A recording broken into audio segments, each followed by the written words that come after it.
I'd like to thank Dr. Allen for allowing me to be here and to do this presentation.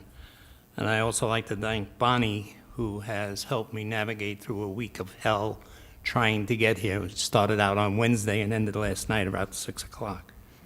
So that would be it. I had nothing to disclose. Sorry. Let me tell you a little bit about myself. I'm 44 years in the reinsurance business. For you who don't know what reinsurance is, it is the insurance of insurance companies. I was vice chairman and CEO of a company called Chiltington International. I ran their U.S. operation. Most of the services we provided were expert witness, litigation support, forensic accounting services, dealing with lawyers constantly, 8 o'clock, 9 o'clock at night, having dinner at that time, having to be in court at 8 o'clock the next morning, contributed a lot to my decision that I wanted to retire at the end of 1999. I took that position beginning of 99, and I told my chairman that I wanted to do that, and he said, if that's what you want to do, then do it. And I spent the year 1999 really thinking about what I wanted to do when I retired. I would be 57 at that time. I looked at playing golf, which I do, and I said I just can't play golf 7 days a week. So as the year went on, I couldn't really determine what I was going to do. I actually even prayed over it. And let me tell you, God has a sense of humor. Sometimes you have to be careful what you pray for. In the end of November, I was in Hamburg, Germany for a partners meeting. Went out to dinner and had a piece of steak, and it got stuck in my esophagus. And the pain was so intense, I jumped up from the table. And as I jumped up, the piece of meat cleared and the pain went away. And everybody around the table looked at me and said, "Are you okay? You okay?" I said, "I'm fine, I'm fine." I made sure I chewed everything well for the rest of that week. And when I got back to the States, I was out to dinner with a client. And lo and behold, it happened again. And it just said, I got to do something about this. So basically, I went to my doctor and told him the problem. And he said, let's do an upper GI series. So we did that one morning. I went home after it, and he called me back and said, are you sitting down? And I said, why? He said, because you have cancer. I said, cancer? Cancer of what? He said, the esophagus. I said, that's a tube. How can you get cancer in a tube? He says, you do. He said, do you have experience heartburn or acid reflux? I said, I've had heartburn for 30 years. I said, Tums always solved the problem, so how could this be cancer? He said, that's what you have. So basically, wound up getting to Sloan, and we did a diagnosis. I'm sorry, I went too fast, but the diagnosis, and it was stage 3. Adenocarcinoma of the esophagus. And the plan was to basically do chemo 24 hours a day, 5 days a week for 6 straight weeks, and radiation during that same 6-week period. Rested for 2 months, and Dr. Baines did my surgery, took out 2/3 of my esophagus and 1/3 of my stomach. Everything went super well. I had no side effects from the chemo and radiation, even though they had listed hundreds of side effects I could possibly have. Surgery went super well. 7 days after the surgery, we did a scan and found there were no leaks and everything was fine. I started on a liquid that 7th day, drank fluids. The 8th day was soft mechanical, and then the 9th day, the nurse came in and gave me the menu from the hospital, said, here, order whatever you want. And when I think of what we do today with feeding tubes and keeping them in place for an extended period of time, I look back at that period and I said, that could be grounds for malpractice. So, but it turned out everything was fine. And I realized that in looking at everything that was going on and looking at the recurrence rate, I felt that I needed to do something positive to address that potential issue. People talk about diets, and if you eat a balanced diet, you won't need any supplements. But my feeling was I wanted to be proactive. So I talked to the supplement doctor at Sloan, and he gave me 3 or 4 supplements to take, and I took those for 5 years. Did they help me not get a recurrence? I don't know. but psychologically, it made me feel as if I was fighting this thing, and that was a positive situation to be in. Post-surgery post-surgery journey has been fairly good. Two things I kind of referred to as just a little different normal is eating and sleeping, and we've addressed all of that, and I will address that as we get into this. When we were diagnosed and literally heard that heartburn caused esophageal cancer, one of the thoughts that went through my mind was, I never read an article, never saw a commercial on TV that kind of pointed to that specific thing. And I said, so there was no way I could have known that this could happen. In addition to that, realizing how many people in the world, and in the United States specifically, have acid reflux and heartburn, I said to myself, I wonder how many of those people realize that this can develop. So that was something that was in the back of my mind. My wife and I formed the Esophageal Cancer Education Foundation in 2003 to address some of these issues, but really to give something back. We felt that we were blessed by the fact that we had gone through this whole process, and we were 2 years out of surgery, almost 3 years out of surgery, and we wanted to do something, give something back, so we created this foundation. Effectively, there were three mission statements in the foundation. First one was to bring awareness and educate the public and medical community about this disease. We showed a video last time we did this presentation. It's on our website, and I don't want to bother showing you that again. But we do have flyers, and we do attend health fairs. Our purpose in talking to corporations is not to ask for a donation. If they want to do that, that's fine. But we're not asking for a donation. What we're trying to do is educate their employees and their employees' families about this disease. That's our main focus. Second focus is to walk the journey with patients who have this disease. We have the book, which some of you have ordered in bulk to give out to your patients on a post-surgery basis. When they leave the hospital, you give them a copy of the book. The book has over 100 questions about the different issues that one can experience, be it eating, sleeping, just his own personal position, his mental state in this, and the whole 9 yards that go along with all of that. So we've done that. We've created support groups, conference call support groups, and our hope is to get all of you to recognize how valuable it is for patients to talk to patients and get your patients to get involved in things like this. Dr. Reddy heads up our subcommittee that deals with that, and there are 27 doctors right now on that committee that sit on our conference calls. We have them twice a month, and we ask for 2 doctors per meeting, and just in case one is in an emergency situation, can't make the call, and it's been very successful, and we're looking to expand that. 2 years ago when I was here and talked about this, we have a hotline, a 24-hour hotline for patients to call if they have quality of life questions. We've gotten involved with Google AdWords, and my granddaughter, who is doing this as a job, decided to help us out with this, and she has handled that for the foundation, and we're getting like some in the neighborhood of 2,000 hits a week of people that are at least looking at the site, whether they're looking at, we don't know what they're looking at yet, but we're going to eventually find that out. But right now, they're looking at our site. So that has created a need to have doctors from different parts of the country available. So we created a Google map of the doctors. We have 76 doctors, most from the club, that have participated in this. And basically what we try to do is marry a call that's coming in that deals with a patient wanting to know more about the cancer, wanting a second opinion. Some of them are stage 4 cancers, and we realize that's not your expertise, but we feel if we get them into your institution, then you can work with them, and if they do eventually, God willing, get to a point where surgery is a possibility, then you're in position to do that. We also have a international committee that Dr. Ferguson is heading, We've got doctors from China, India, Japan, Germany, South America, London, and a couple from the US.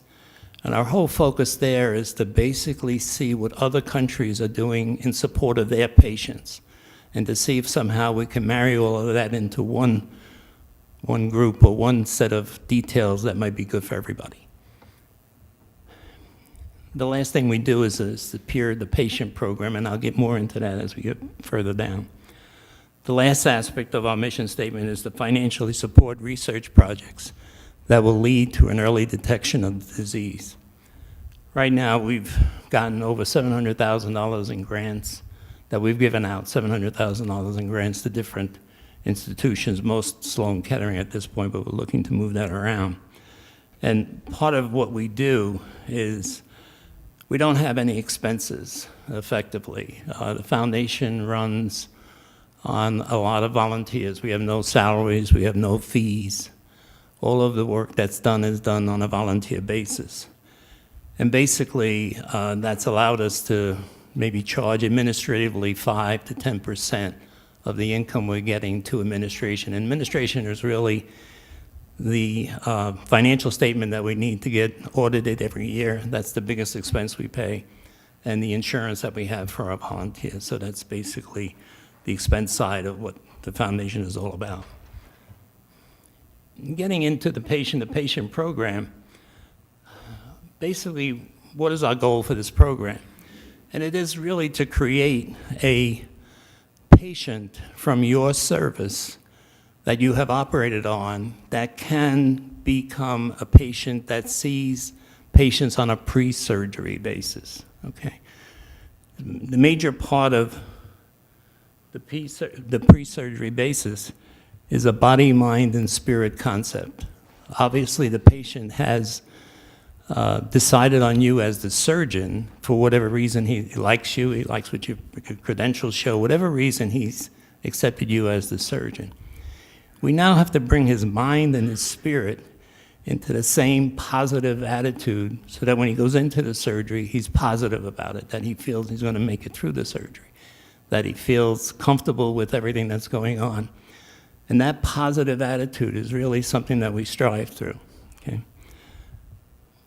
One of the things that we've done, and this is Dr. Baines' patients, he would see newly diagnosed patients, let's say on a Tuesday. And what would happen was we'd have a medical oncologist there, and himself and myself. And they look at the scans, and they would determine whether the patient was just a pure chemoradiation patient, or a chemoradiation and surgery patient, or a stage 4 patient. If it was a stage 1, 2, or 3 patient, then the oncologist went in and told him about the chemo and the radiation that he would go through. He would introduce Dr. Baines, and Dr. Baines would tell them about the surgery. Dr. Baines, for all of his patients, will draw a picture. And he'll show the stomach and the esophagus, and he'll draw a line saying, we take this out and move this up. And after he finished his presentation, he said, you know, we have someone here today that has been through all of this. Would you like to talk to him? And a lot of the patients said yes. And I know when I walked into that room, the wife and the kids, the older kids, tears would be in their eyes. The patient's eyes would be back in his head like he was there, but his mind and everything else was someplace else. And the first thing I would say to them, I said, of everything you've heard today, what is the most troubling for you? Patients sometimes would say pain. Well, I said, for me, what happened was every morning when I was in the hospital, I said, the nurse would come by, check my vital signs, and then ask me to rate my pain, 0 being no pain, 10 being excruciating pain. As I told her what it was, she would then make sure it was in a guideline of 4 to 5 on that scale. The idea being, if they want me to walk 14 laps around the 18th floor, which is a mile, do breathing exercises every hour, coughing exercises every hour, I couldn't be in a lot of pain to do that. So the pain was very well monitored. And they literally, he would thank me for that, because that kind of eliminated a big obstacle to him. And when I looked at the wife or the spouse and asked her the same question, she would say about quality of life. or things of that nature. And I say, you know, there's really two things that are different, and I'll call it a little different normal. I said, it's eating and sleeping. And because your stomach is going to be, a part of your stomach is going to be removed, I said, you basically have to have the same number of calories you have now, but you can't have that in 3 meals because your stomach wouldn't hold all that content in 3 meals. So you have to eat more meals, 2 breakfasts, 2 lunch, 2 dinners. I would say whatever you had before, on a breakfast, say for instance, or a lunch basis, have, like for instance, at 12 o'clock, have a half a sandwich. At 2 o'clock, have the other half. Try to drink between meals. Eat slowly. Look at your food, as Dr. Baines once said, treat every dinner or every plate you sit down at as a $100 a plate dinner, so that you get to enjoy it, that you put your fork down between bites, that you eat slowly, that you talk and you make it an experience. And so basically that's what we did. And when they finished that discussion, I mean, sometimes that went on for 45 minutes or an hour, the patient left that room in a lot better state of mind than he entered that room, okay? He's now on the road to feeling positive. I'd always tell him, here's my phone number. Any questions you have between now and the surgery, give me a call. I'll answer them based on my experience. This whole concept is based on the patient's experience. It's not telling the patient, oh, you're going to do well, you're going to do this, you can't do that because you have no idea that that's going to happen. You really just share what you've gone through.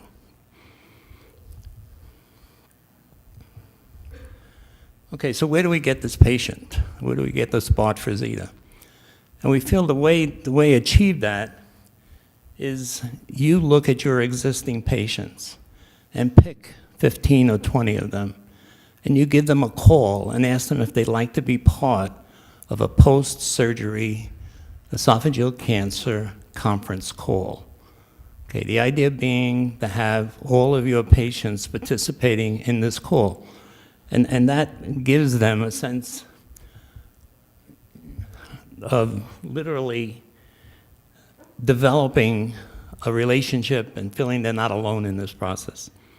Well, we ask you or your nurse, actually don't ask you to do this, I ask your nurse or your administrator to do this, is to get those 20 patients, call them, try and set up a conference call. We'll set it all up for you as long as you can tell us what patients, what day and what time they like to have the call done. And we'll work that out with you so everything works effectively with your patients. The actual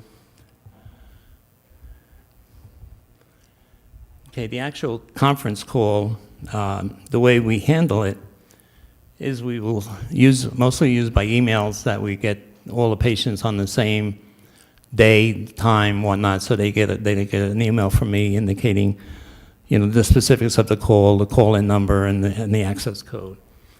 The format of the call is literally, we check them all in as they call in. I have a list of everybody that we've sent an email to, so I check the names of the people that make the call in. And basically what we try to do is create an icebreaker. And what we're doing is asking them who did their surgery, when did their surgery get done, where did they have it done, and by who. Okay, and the last thing we ask them is, do they have any issues that they would like to talk about that evening?